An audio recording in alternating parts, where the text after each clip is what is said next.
3 லாரிகள், 3 சடலங்கள், 600 கிலோவுக்கும் அதிகமான ஐஸ் மற்றும் ஹெரோயின் போதைப் பொருட்கள், எக்கச்சக்கமான பேரழிவு ஆயுதங்கள்.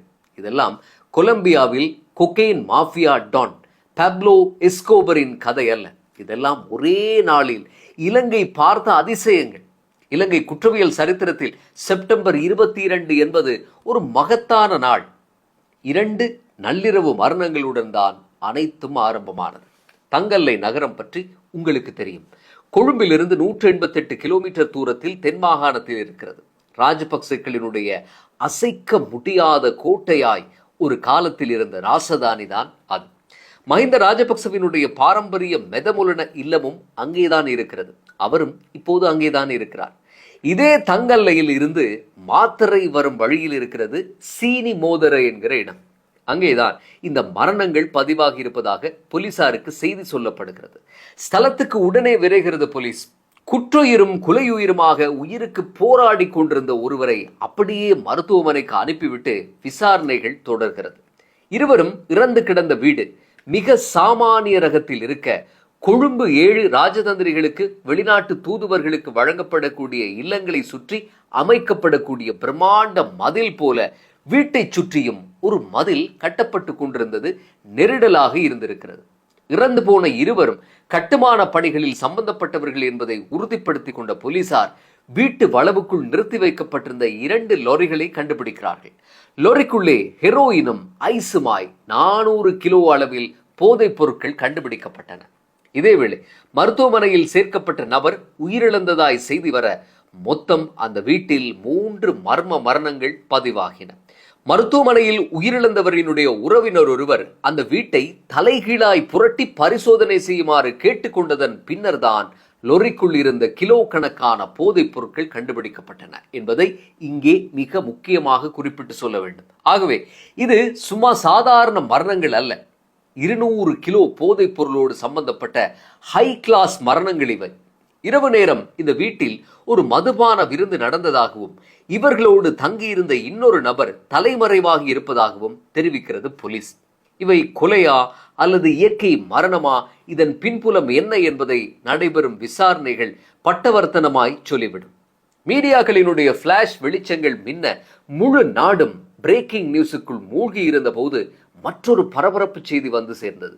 மேற்படி சம்பவம் நடந்த வீட்டிலிருந்து 6 கிலோமீட்டர் தூரத்தில் கினிகல் பொக்குன என்ற ஒரு இடத்தில் மற்றொரு லோரி கண்டுபிடிக்கப்பட்டது. தர்பூசணிக்காய்களுக்குள் மறைத்து வைக்கப்பட்ட 200 கிலோவுக்கும் மேற்பட்ட ஹெரோயினும் ஐஸும் சிக்கின. ஆடி தள்ளுபடி இலவச இணைப்பு போல அவற்றுடன் 5 நவீன ரக ரிவால்வர்களும் ஒரு T-56 ரக துப்பாக்கியும் கைப்பற்றப்பட்டன. இந்த மிலேச்சத்தனத்துடன் சம்பந்தப்பட்ட ஒருவரை கைது செய்திருக்கிறது போலீஸ். இத்தோடு காட்சிகள் முடிந்து விட்டனவா என்றால் அதுதான் இல்லை. சுற்றுலா பயணிகளினுடைய பிரியமிகு இடங்களில் ஒன்றான வெலிகமையில் மோல்டோவா நாட்டு பிரஜை ஒருவர் தங்கியிருந்த வீட்டிலிருந்து 10 கிலோவுக்கு மேற்பட்ட ஐஸ் போதைப் பொருள் கைப்பற்றப்பட்டிருக்கிறது. அதாவது குறித்த நபர் குடிசை கைத்தொழில் போல சொந்த முயற்சியில் அவரே ஐஸ் தயாரித்திருக்கிறார். இப்படித்தான் சில நாட்களுக்கு முன்னர் நுவரெலியாவிலும் ஹம்பாந்தோட்டையின் மைரோபுரவிலும் தன் கையே தனக்கு உதவி என்று சொந்த முயற்சியாளர்கள் சிலர் உற்பத்தி செய்த 30 கிலோ போதைப் பொருள் கைப்பற்றப்பட்டது. தெங்கு முக்கோண வலயம் பற்றித்தான் நாம் பாடப்புத்தகங்களில் படித்திருக்கிறோம். தேசிய உற்பத்திகளில் எதுவுமே தன்னிறைவு அடையாத நாட்டை போதைப் பொருள் உற்பத்தியில் தன்னிறைவு அடைய செய்ய தீவிரமாய் முயற்சி செய்திருக்கிறார்கள். இதேவேளை தங்காலை, வெலிகம ஆகிய இடங்களில் ஒரே நாளில் கண்டுபிடிக்கப்பட்ட ஐஸ் ஹெரோயின் போதை வஸ்துக்களின் காட் ஃபாதர்களுக்கிடையில் ஒரு சங்கிலி தொடர்பு இருப்பதாக சொல்கிறார் போலீஸ் மா அதிபர் பிரியந்த வீரசூரிய. இப்படி போதையும் ஆயுதங்களுமாய் முழு நாடும் பீதியில் உறைந்திருந்த போது சம்பத் மன்னம்பேரி களத்துக்கு வந்தார். மித்தரியவில் உள்ள தன்னுடைய வீட்டில் 50,000 கிலோ ஐஸ் போதைப் பொருளை தயாரிக்கக்கூடிய ரசாயனம் வைத்திருந்ததால் கைது செய்யப்பட்ட பொதுஜன பெருமுனவினுடைய சம்பத் மன்னம்பேரியும் தன் பங்குக்கு அச்சமூட்டி இருக்கிறார். சம்பத் மன்னம்பேரியினுடைய குற்ற பின்னணியை பற்றி உங்களுக்கு பல தடவை சொல்லி இருக்கிறோம். மன்னம்பேரி இப்போது தன் வாழ்க்கை வரலாற்றை போலீசாரிடம் ஒப்புவித்துக் கொண்டிருப்பதாகவும் அவர் கை காட்டி இருக்கக்கூடிய முக்கிய அரசியல் பிரமுகர்கள் மற்றும் வெளியிட்டு வரும் தகவல்கள் தொடர்பில் அதிசிறப்பு கவனம் செலுத்தப்பட்டிருப்பதாகவும் போலீஸ் மா அதிபர் பிரியாந்த வீரசூரிய அண்மையில் ஒரு பேட்டியில் கருத்துக்களை பகிர்ந்திருந்தார். கைவிலங்கு பூட்டப்பட்ட நிலையில் மித்தனியவுக்கு அழைத்து வரப்பட்ட மன்னம்பேரி இம்முறை தன் தோழியை கை காட்டியிருக்கிறார். தோழியினுடைய வீடு உடனடியாக போலீஸ் முற்றுகைக்குள்ளாகி இருக்கிறது. மன்னம்பேரி காட்டிய இடம் உடனடியாக தோண்டப்பட்டது. அங்கே தங்கம் பூசப்பட்ட 2 T-56 ரக மெகசின்களும் 115 தோட்டாக்களும் கைக்குண்டுகளும் 9 மில்லிமீட்டர் ரக மற்றொரு துப்பாக்கி ஒன்றும் மீட்கப்பட்டன. செப்டம்பர் 3ஆம் தேதி மன்னம்பேரி இம்மாபெரும் புதையலை புதைத்துவிட்டு சென்றிருக்கிறார். இந்த பயங்கரத்துக்கு உடந்தையாக இருந்ததற்காக மின்சார சபையில் பணியாற்றக்கூடிய மன்னம்பேரியினுடைய தோழியின் கணவரை கைது செய்திருக்கிறது CID. இதே மாதிரி தங்கம் பூசப்பட்ட துப்பாக்கி வைத்திருந்த குற்றச்சாட்டில் கைதாகி இன்று பிணையில் இருக்கிறார் ஸ்ரீலங்கா சுதந்திர கட்சியினுடைய துமிந்த திசாநாயக்க. இவர் முன்னாள் ஜனாதிபதி ரணிலின் ஐக்கிய பிணைவாசிகள் கூட்டணியினுடைய முக்கியஸ்தர்களில் ஒருவரும் கூட. இதையெல்லாம் பார்க்கும்போது என்னதான் தோன்றுகிறது? ராஜேஷ்குமாரினுடைய கிரைம் நாவல்களில் வந்த கதை மாந்தர்கள் எல்லாம் நம் மத்தியில் உலாவிக் கொண்டிருப்பது போல, ஹாலிவுட் படம் ஒன்றினுடைய ஷூட்டிங் நடப்பது போல ஒரு பிரமை ஏற்படுகிறதா? இந்த நாடு இப்படியாவது மிஞ்சியது உலகத்தினுடைய 9வது அதிசயம் என்றுதான் சொல்ல வேண்டும். இதேவேளை ஜனாதிபதி அன்ருகுமார் திசாநாயக்கவினுடைய பாதுகாப்பை அதிகரிக்குமாறும் ஜனாதிபதிக்கு எதிராக சதி முயற்சிகள் இடம்பெறக்கூடும் என்றும் செய்திகள் தெரிவிக்கின்றன. அரசினுடைய முக்கிய புள்ளிகள் VVIPகள் பங்கு கொள்ளக்கூடிய நிகழ்வுகளில் பாதுகாப்பு படையினர் அணியும் ஆடைகளை அணிந்து கொண்டு குற்றவாளிகள் அல்லது தீவிரவாதிகள் ஊடுருவக்கூடும் என்றும், ஆகவே மிக கவனமாய் பணிகளை முன்னெடுக்குமாறும் போலீஸ் மா அதிபர் பிரியாந்த வீரசூரிய சுற்றறிக்கை ஒன்றை விடுத்திருப்பதாக சண்டே டைம்ஸ் செய்தி வெளியிட்டிருக்கிறது. உண்மையில் சனத் ஜெயசூரிய முழு ஃபோமில் இருக்கும்போது எப்படியெல்லாம் எதிரணியை கதற அடிப்பாரோ அப்படித்தான் இன்று அரசு போதைப் பொருள் நெட்வொர்க்கையும் பாதாள உலக மாஃபியாவையும் கதற வைத்துக் கொண்டிருக்கிறது.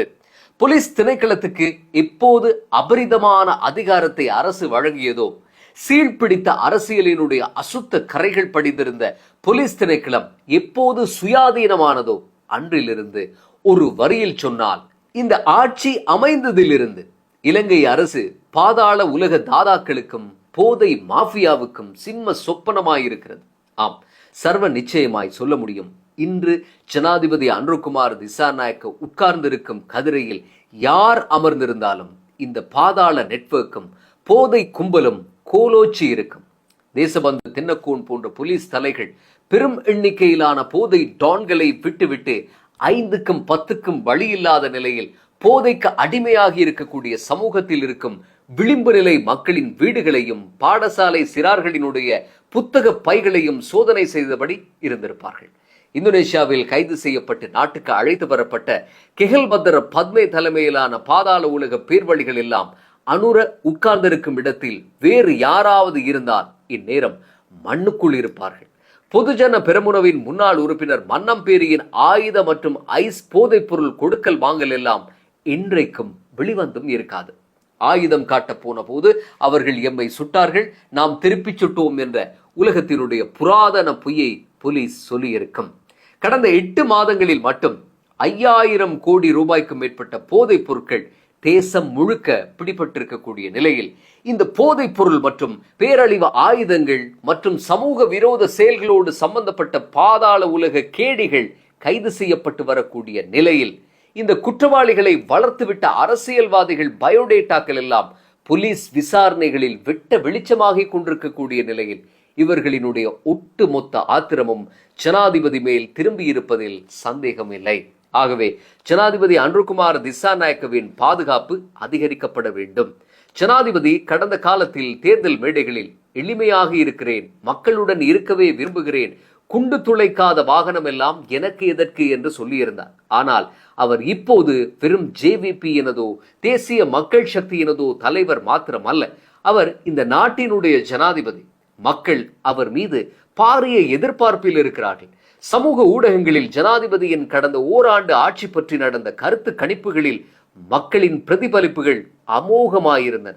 ஆகவே மக்களின் ஜனாதிபதியாய் இந்த நாட்டை வளப்படுத்தும் பயணத்தில் ஜனாதிபதி ஒரு நீண்ட இன்னிங்ஸை ஆட வேண்டியிருக்கிறது.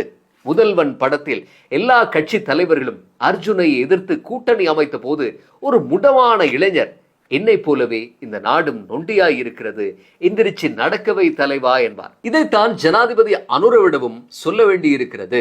பெரும் அபாயகர பேர்வழிகளுடன் போராட வேண்டியிருக்கிறது. ஆக உங்கள் பாதுகாப்பையும் பலப்படுத்திக் கொண்டு இந்த நாட்டை எழுந்து நடக்க வைத்துவிடு தலைவா.